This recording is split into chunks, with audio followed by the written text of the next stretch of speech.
This time we're taking a look at an older figure, but a recent eBay acquisition for me.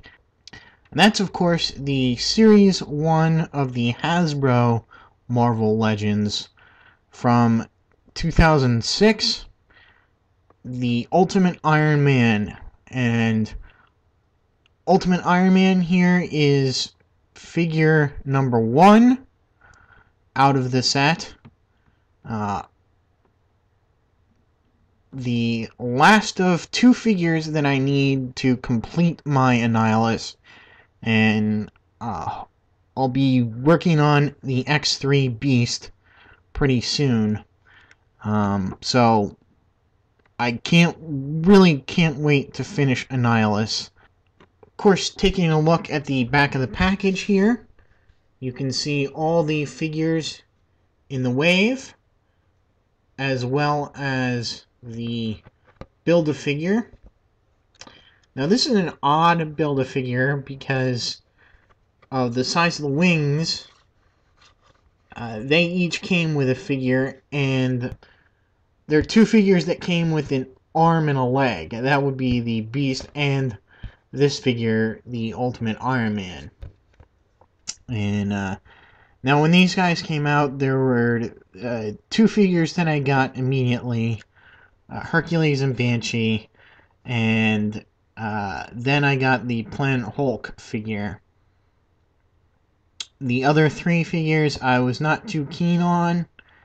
The Emma Frost is not that great a figure. Ultimate Iron Man, I've never been a big Ultimate Universe fan, so that really didn't attract me to the figure that much. And the X3 Beast is okay, but again, nothing that really said I absolutely had to have that figure. Now here's something that they don't do anymore. You have a write-up, very detailed write-up with stats and a list of powers. So getting back to the figure here, like I said, I don't really have an affinity for this character or this world. His first appearance, the armor was a little bit more along the lines of the classic armor, and I was, there was a head scratcher when they turned that design aside for a different version of the armor. Basically ignored his first appearance, and that turned me off a lot. It meant that they really didn't care about continuity, and even though they were building a new continuity in the Ultimate Universe, that they really didn't care about it. So why should I care about it? But anyway, back to the figure. Like I said, he's got some pretty nice details in the sculpt here. You can see he's got the boot jets here, as well as the sort of jets on the bottom of the feet. That's kind of neat. He's got a neat design on his back and on his his chest and waist area.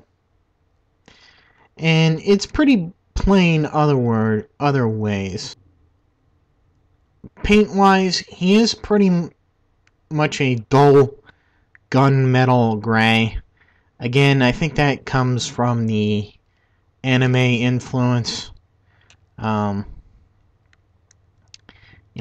I do like the shiny vac metal bits on his chest and his helmet and his shin guards here. They try and match it as close as they can with the attachments on the side here on the wrists and on the boots and the knees, but it's, doesn't quite match up. But it was still a nice attempt. And there's not much of a paint mess on here. A little bit overlap with the light blue that's supposed to give that glowing effect.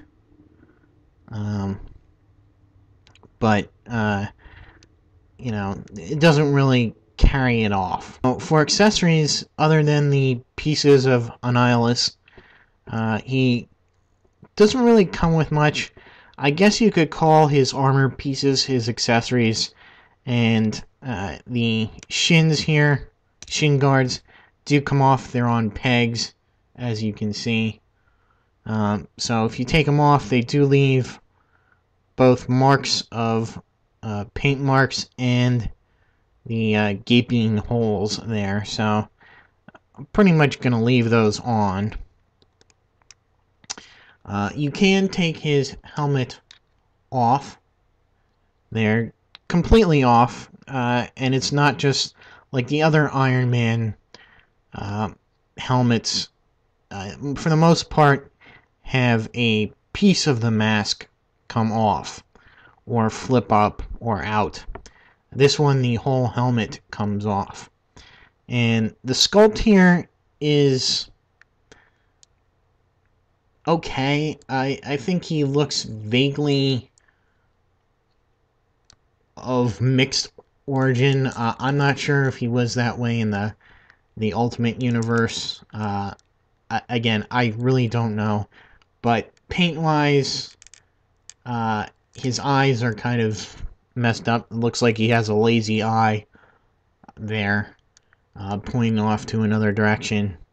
And his sculpt-wise, it looks like he's got his nose is kind of scrunched in by the helmet.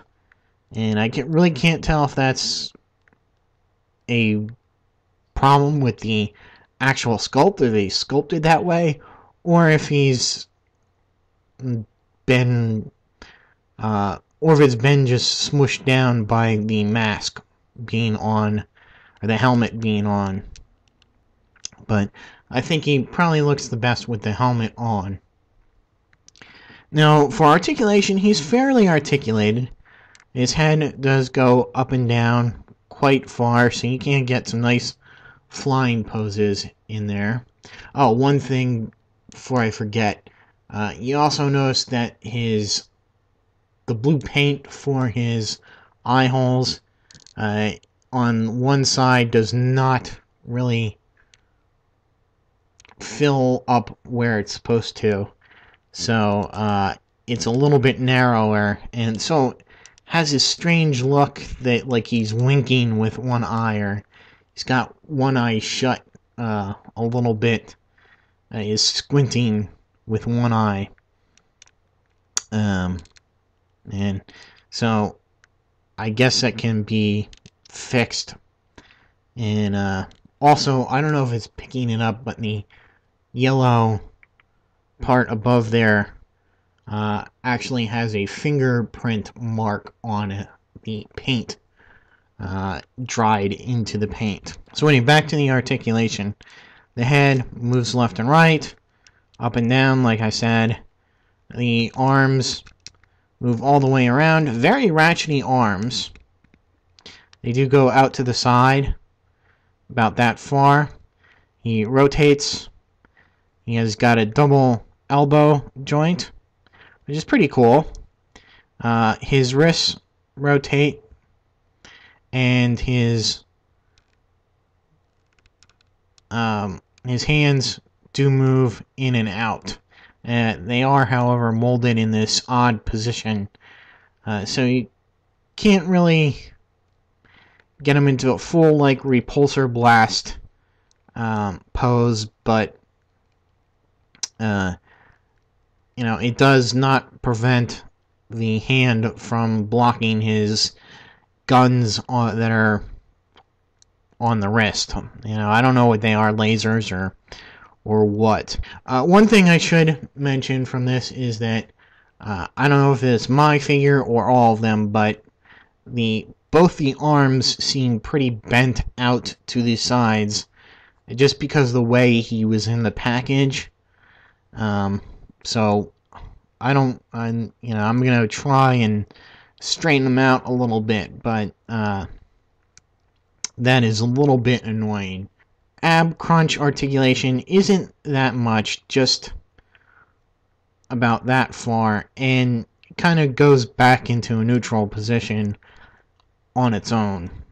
So that's not too good. He does have a waist articulation that's pretty neat. The legs are nice. Got the joint that goes forward, back, out to the side. Again, very ratchety, which is kind of neat. He rotates at the upper thigh. He's got double knee joints. And down at the feet here, you got to take off his little shin pads here for the full articulation. But he does move forward and a little bit back because of the way the leg is sculpted. It doesn't allow too much movement backwards or side to side. It is a little bit soft here, so you can force it if you want to. I don't like to, but that's up to you. I believe his name is Antonio Stark in the Ultimate Universe, as opposed to Anthony Stark. But he is still called, or prefers, Tony. And I know, because I picked it up, his first appearance was the Ultimate Marvel Team-Up number 4. I think that was way back in, what is that, 2001? 2002? I think it's 2001. Yeah. Maybe even 2000. I don't know. Jeez, that's real bad. So he has a weird, when he was introduced, he seemed to be a pretty standard, or, similar version of the regular Marvel Universe Tony Stark in that Marvel team-up. And I actually like that Marvel team-up.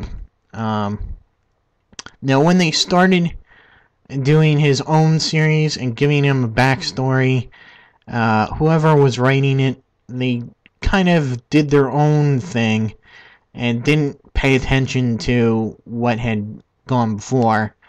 And so what we first saw him in the Ultimates, I believe, which is the version of the Avengers, and then we saw him in his own 2 mini-series later on that were more about his origin.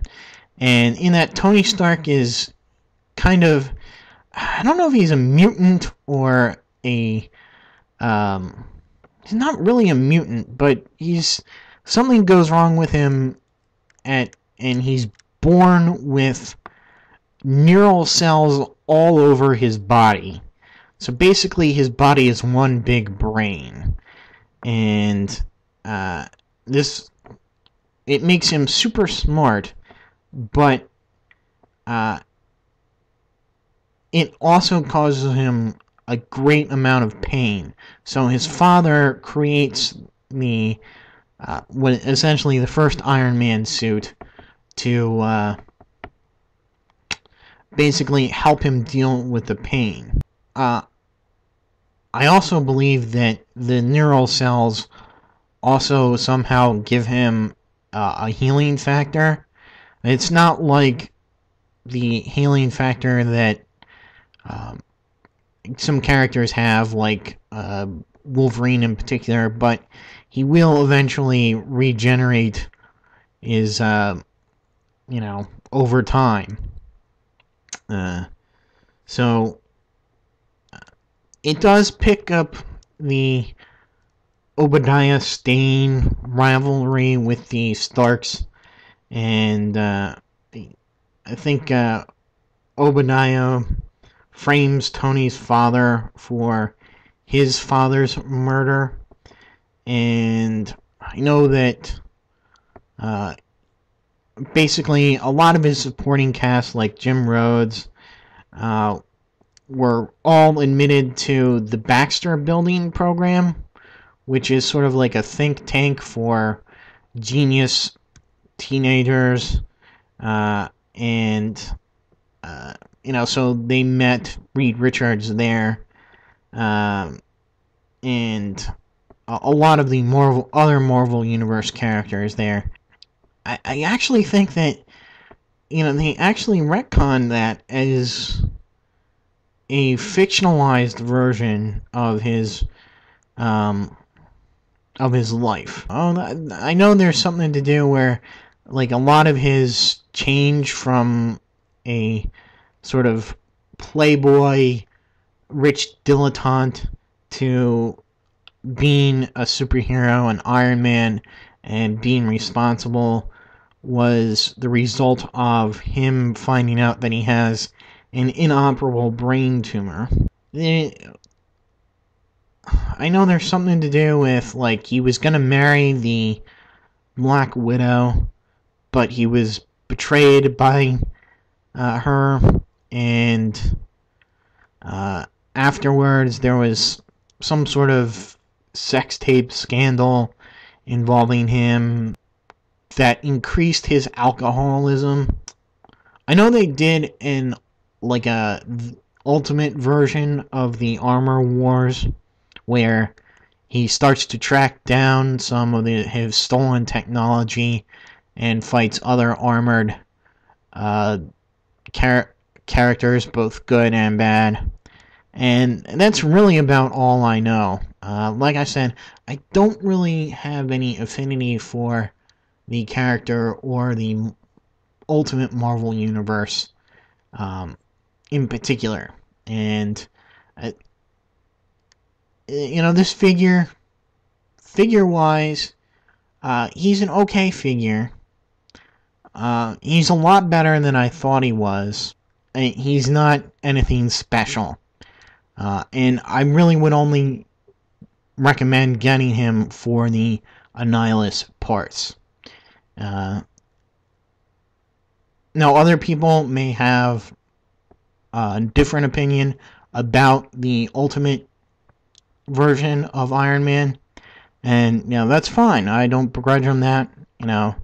That's great. They like it. I'm glad they can enjoy it. It's just that I have a much better appreciation of the regular version of Tony Stark. Until my next video, I'll see you.